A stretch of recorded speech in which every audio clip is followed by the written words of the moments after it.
Jawa Tengah bukan lagi kandang banteng. Kandang banteng pindah ke Jakarta. Itu yang dikatakan oleh Deddy Sitorus. Kenapa? Apakah di Jawa Tengah sudah tidak bisa lagi dikorupsi? Karena selama 20 tahun sebelumnya PDIP menguasai Jawa Tengah. Tapi, ada tapinya, Jawa Tengah justru lebih terkenal sebagai kandang korupsi, bukan kandang banteng. Pantesan Jawa Tengah jadi provinsi termiskin selama ini. Terbaru, kader PDIP mantan wali kota Semarang terjebak kasus korupsi hingga belasan miliar. Jadi Bang Deddy Sitorus seharusnya juga jujur. Jawa Tengah itu kandang banteng atau kandang korupsi? Nah, ini dia di laman Detik Jateng. Ini diungkap kalau 3 mantan camat Semarang mengungkap kalau suaminya Mbak Ita itu meminta proyek di kecamatan sebesar 16 miliar. Coba kita baca di kesaksiannya ya. Ada 3 saksi yang dihadirkan dalam persidangan Mbak Ita, yaitu ada Pak Eko Yuniarto, kemudian itu camat dari Pedurungan, kemudian ada camat dari Genuk yaitu Pak Suroto, ada Pak Roni Cahyo juga, camat dari Semarang Selatan. Jadi ketiganya sudah bersumpah memberikan kesaksian yang jujur. Nah, kemudian kata Pak Eko begini nih. Pada waktu yang lalu memang secara rutin ada pertemuan paguyuban camat Kota Semarang. Waktu saya masih di kecamatan sebelumnya. Saya sebagai ketua paguyuban atau koordinator camat. Berarti memang sudah apa istilahnya, kalau saksinya ini memang ia menjabati posisi tersebut dan memberikan kesaksian yang memang dia mengalami sendiri seperti itu ya. Dan kemudian Pak Eko juga menjelaskan kalau beliau ini ya meminta proyek pengadaan langsung tingkat kecamatan. Tuh. Mantan Wali Kota Semarang Hefarita Gunaryanti Rahayu atau akrab disapa Mbak Ita menjalani sidang perdana di Pengadilan Tipikor Semarang. Mbak Ita menjalani persidangan bersama sang suami Alvin Basri, mantan Ketua Komisi D DPRD Provinsi Jawa Tengah, yang juga menjadi terdakwa dalam kasus yang sama. Mantan Wali Kota Semarang itu diduga terlibat dalam kasus korupsi pengadaan barang dan jasa, serta penerimaan gratifikasi di pemerintahan Kota Semarang pada periode 2023-2024. Dalam perkara ini, Hefarita dan suaminya diduga sebagai penerima suap. Sementara 2 terdakwa lain dari pihak swasta akan disidang sebagai pihak pemberi suap. Dalam sidang perdana ini, Mbak Ita dan suaminya didukung oleh puluhan simpatisan yang datang ke Pengadilan Tipikor Kota Semarang. Didukung ya. Didukung, ini cukup mencengangkan sekali kalau tindakannya didukung gitu. Nah, apakah kasusnya Mbak Ita sampai di situ? Tidak, teman-teman. Tidak. Karena ada lagi nih. Ada lagi dari Detik Jateng lagi gitu. Kalau Mbak Ita ini ketahuan mengadakan iuran kebersamaan gitu. Dan ini sudah muncul di persidangannya Mbak Ita.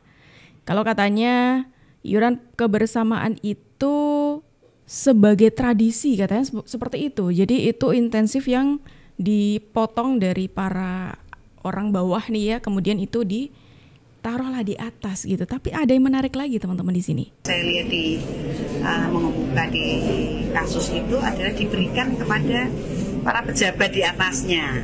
Nah, ini yang berbeda.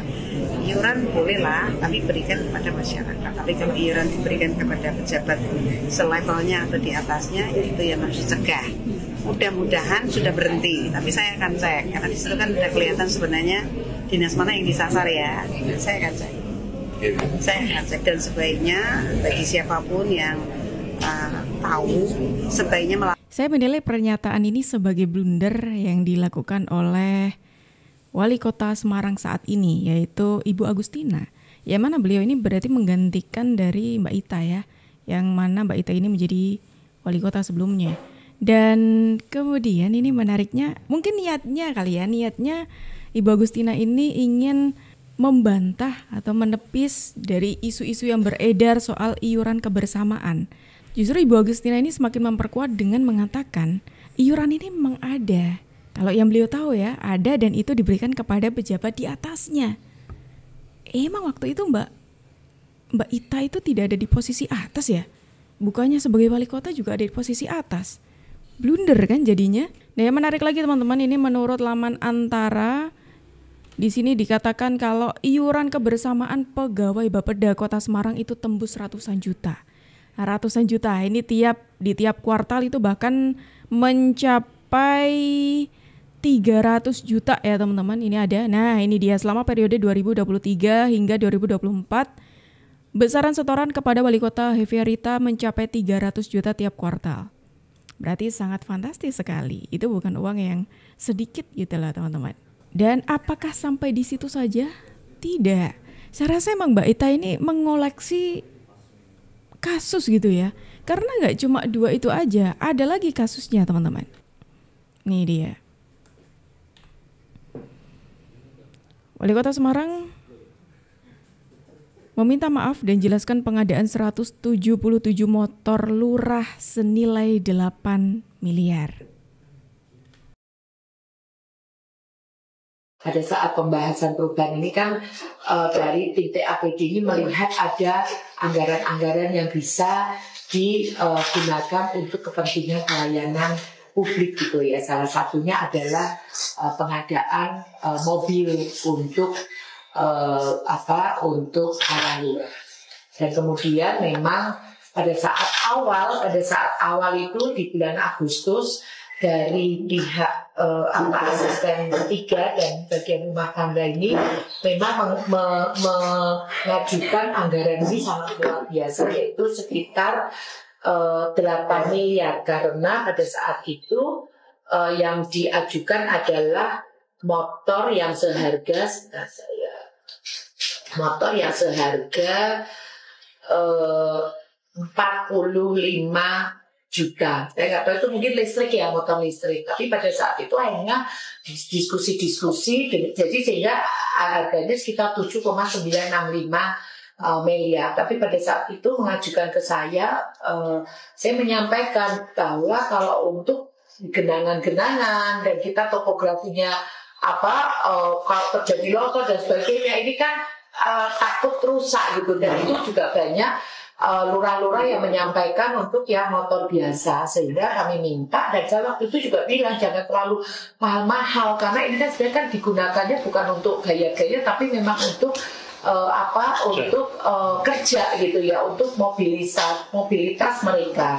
Kemudian akhirnya dipilih motor yang biasa gitu, yang standar, dan pada saat itu mengajukan memang saya menyampaikan yang standar aja dan sesuai dengan kemampuan APBD, dan waktu itu sudah dilakukan. Ini kan juga pembahasan ini tidak serta-merta sendiri, tetapi kan dengan tim TAPD, dan kemudian disepakatilah oleh mungkin diajukan oleh rumah tangga, sehingga dipilihlah satu merek tertentu gitu ya, dengan anggaran dengan harga sekitar 27.285.820 itu di BPA, dan dengan total 4,8 sekian. Tapi kemudian dengan memakai e-katalog, jadi ini dengan proses dengan e-katalog gitu ya, jadi sudah melalui proses-proses yang panjang, akhirnya didapatkan 26.556.732.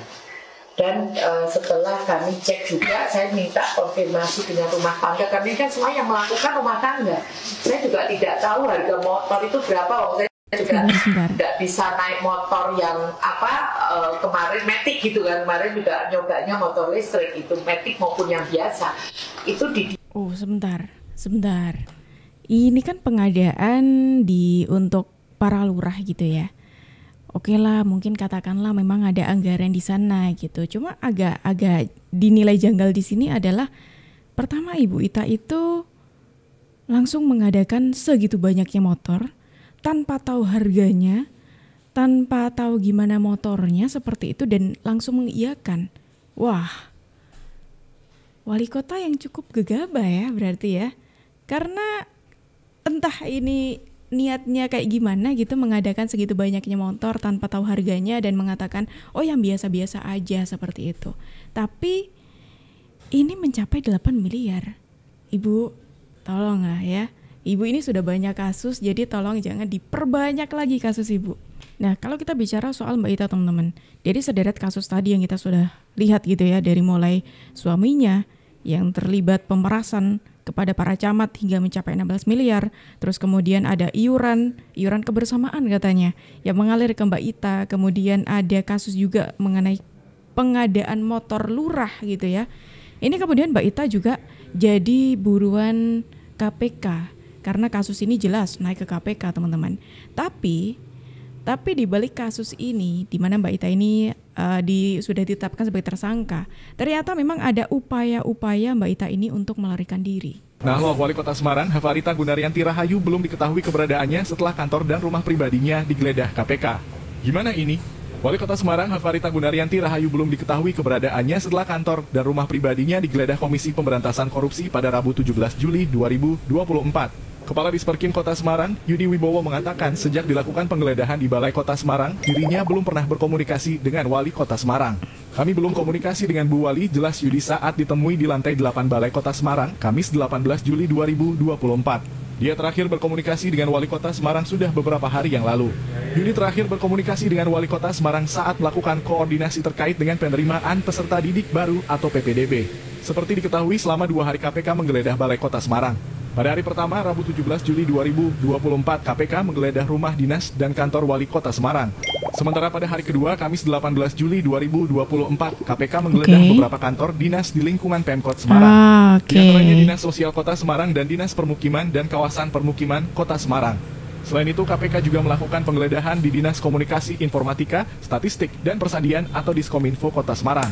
Lalu Badan Perencanaan Pembangunan Daerah atau Bapeda Kota Semarang. Diberitakan sebelumnya, Wakil Ketua KPK Nurul Gufron membeberkan upaya penggeledahan di Balai Kota Semarang. Menurut Asep, KPK hanya menerbitkan 1 surat perintah penyidikan atau sprindik meskipun perbuatan yang dilakukan diduga melanggar 3 pasal. Sebab para pelaku dalam perkara merupakan orang yang sama. Karena itu KPK tidak membagi perkara dugaan korupsi di Semarang ke dalam klaster-klaster yang berbeda. Wah, ternyata memang ada upaya Mbak Ita untuk mencoba kabur ya teman-teman. Bahkan hal ini bisa dilihat dari Mbak Ita tidak ada di kantornya ketika ada penggeledahan. Kemudian Mbak Ita terus-terusan mangkir selama 3 kali kalau nggak salah ya. Bahkan sampai KPK itu mengirimkan dokter.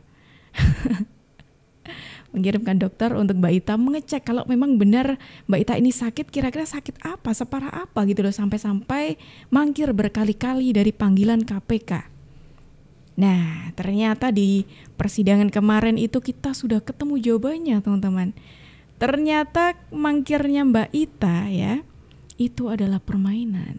Di sini dari pengakuan kesaksian dari mantan camat ya, sekota Semarang ini mengaku kalau dirinya itu pernah dipanggil oleh Mbak Ita gitu ya, yang posisinya Mbak Ita itu akan segera diperiksa oleh KPK ya atas kasus dugaan korupsi penunjukan langsung sejumlah proyek di Kota Semarang.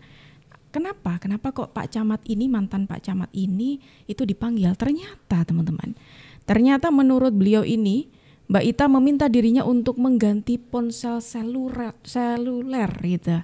Kenapa coba? Apakah Mbak Ita itu selain berusaha untuk kabur gitu ya, berusaha untuk mencoba cuci tangan dari kasus-kasus ini, mencoba untuk menghilangkan jejak gitu ya dengan cara memanggil mantan camat ini, koordinator camat ini dan meminta untuk mengganti telepon selulernya. Selain itu, selain meminta untuk mengganti teleponnya, ada yang lebih parah lagi.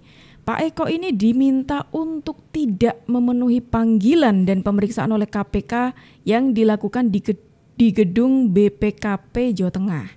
Itu diakui sendiri oleh Pak Eko ya dalam persidangan yang disampaikan Bu Ita tenang sudah dikondisikan, nggak usah datang dulu.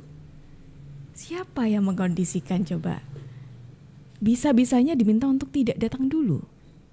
Apa kira-kira ada sangkut pautnya sama orang yang membela Mbak Ita? Karena ada nih DPD PDI Perjuangan Jawa Tengah akhirnya buka suara mengenai 2 nama kadernya. Wali Kota Semarang Hefarita Gunaryanti Rahayu atau Mbak Ita dan suaminya Alwin Basri, yang saat ini sedang diterpa persoalan hukum usai penggeledahan Komisi Pemberantasan Korupsi. Ketua DPD PDI Perjuangan Jawa Tengah, Bambang Wuryanto alias Bambang Pacul menyatakan pihaknya siap memberikan pendampingan hukum terhadap 2 pasangan suami istri kader Banteng. Bentar, ketika di luar sana ya, orang-orang pengen sekali untuk para pelaku-pelaku yang melakukan hal seperti ini ditindak tegas gitu ya, justru partainya sendiri, Partai PDI Perjuangan itu membela Mbak Ita dengan memberikan pendampingan. Kenapa ya? Apakah karena anak kesayangan, kader kesayangan dari PDIP? Soalnya kalau kita coba ingat gitu ya, Mbak Ita itu pernah tertangkap kamera cukup dekat dengan seorang Ibu Megawati Soekarno Putri. Nah, ini ketika Ibu Megawati datang dan kemudian disambut oleh Mbak Ita ya teman-teman.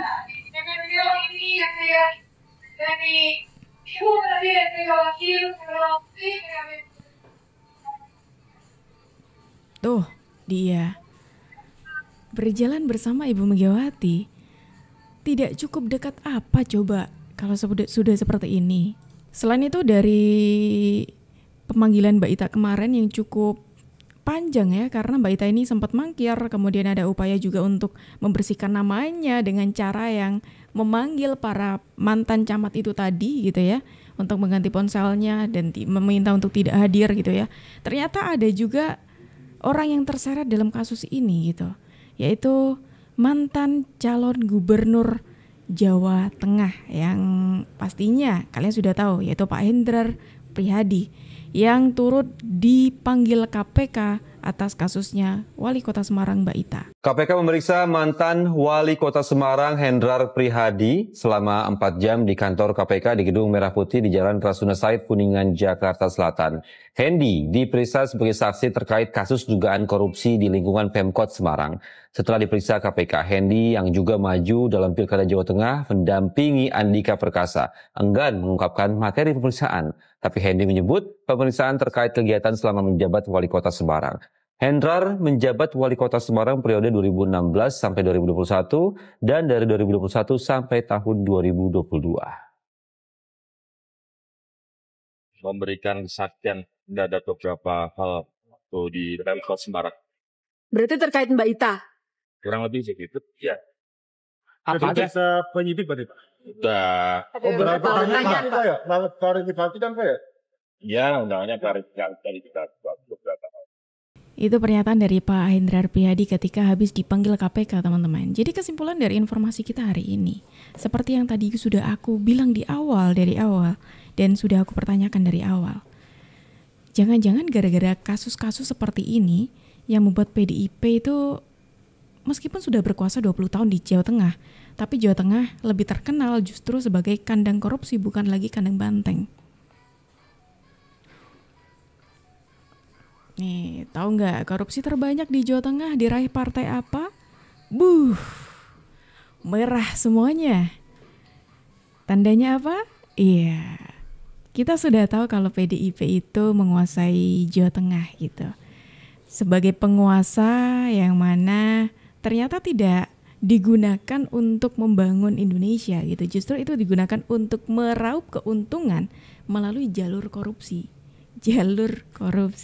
Gimana kalau menurut kalian teman-teman? Silakan beri komentar kalian di kolom di bawah.